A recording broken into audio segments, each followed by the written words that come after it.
ఇప్పుడు ఓట్ చోరీ కార్యక్రమాన్ని రాహుల్ గాంధీ గారు తీసుకొని దేశ స్థాయిలో ప్రచారం చేసి దేశాన్నంతా సమన్వయం చేసి ఓట్ చోరీ ద్వారా ఏ విధంగా అయితే మోడీ అమిత్ షా ఈ దేశంలో ఎన్నికలలో గెలుస్తుండ్రో ఆ ఎన్నికలను ఒక ఫార్స్గా మార్చిండ్రు, ఒక ప్రహసనంగా మార్చి గెలవడానికి అవసరమైన వాళ్ళకు వ్యతిరేకమైన ఓట్లను దేశవ్యాప్తంగా లక్షలాది ఓట్లను తొలగించి మహారాష్ట్రలో 1 కోటి ఓట్ల దాకా తొలగించి బీహార్లో 68 లక్షల ఓట్లను తొలగించి ఏ రాష్ట్రంలో ఎన్నికలు ఉంటే ఎస్సీ ఎస్టీ బీసీ మైనారిటీలు మెజారిటీ కాంగ్రెస్ పార్టీతో ఉన్నారని వాళ్ళ ఓట్లను తొలగించి ఎన్నికల్లో నెగ్గాలని ప్రయత్నం చేస్తే ఓట్ చోరీ క్యాంపెయిన్ రాహుల్ గాంధీ గారు దేశవ్యాప్తంగా ఈ కార్యక్రమాన్ని తీసుకొని వెళ్ళారు. ఆ విషయాన్ని దృష్టి మరల్చడానికి ఈరోజు మళ్ళీ సోనియా గాంధీ గారి మీద రాహుల్ గాంధీ గారి మీద కేసులు పెట్టారు. ఎందుకంటే పార్లమెంట్లో ఓట్ చోరీ మీద చర్చ జరగొద్దు, బీహార్ ఎన్నికలలో జరిగిన లోపాలను చర్చించొద్దని మళ్ళీ నేను ఈ మధ్యలో 4-5 రోజుల క్రితం సోనియా గాంధీ గారి మీద రాహుల్ గాంధీ గారి మీద కొత్త కేసు పెట్టారు. అందుకే ఈరోజు తెలంగాణ రాష్ట్ర కాంగ్రెస్ పార్టీ ప్రతి కార్యకర్త ఈ ప్రభుత్వంలో ఈ పార్టీలో ఈ ప్రజలలో ఉన్న ప్రతి వాడు సోనియా గాంధీ గారి మీద రాహుల్ గాంధీ గారి మీద మోడీ అమిత్ షా పెట్టిన అక్రమ కేసులను ఖండిస్తున్నాము. ప్రధానమంత్రి గారికి లేఖ రాస్తున్నాం. మీరందరూ గట్టిగా చప్పట్లతో ఆమోదం తెలపండి.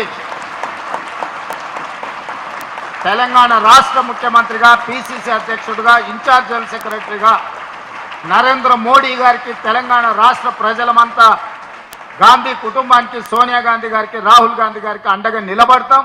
అవసరమైతే ఎంత దాకైనా పోరాడతామనే రెజల్యూషన్ని మనం ఈ సభ ద్వారా సందేశాన్ని వారికి అందించాలి. భయపడే సమస్యనే లేదు, నిలబడి ఎదుర్కొంటామన్న సందేశాన్ని మోడీ గారికి అమిత్ షా గారికి ఇవ్వదలుచుకున్నాం. మీరందరూ అండగా నిలబడండి. మోడీ అమిత్ షా మీద కొట్లాడడం మనందరం కలిసి చేద్దామని చెప్పి ఈ సమావేశంలో మీ అందరి ఆమోదం కోసం ఈరోజు అడుగుతున్నా. అదేవిధంగా మిత్రులారా, సమస్యలు, సంక్షోభము, పోరాటాలు మీ అందరి కృషితోని తెలంగాణ రాష్ట్రంలో ప్రజాపాలన ఇందిరమ్మ రాజ్యాన్ని మనం తెచ్చుకున్నాం. 2 సంవత్సరాలు పూర్తి చేసుకున్న సంబరాలను మనం జరుపుకోబోతున్నాం.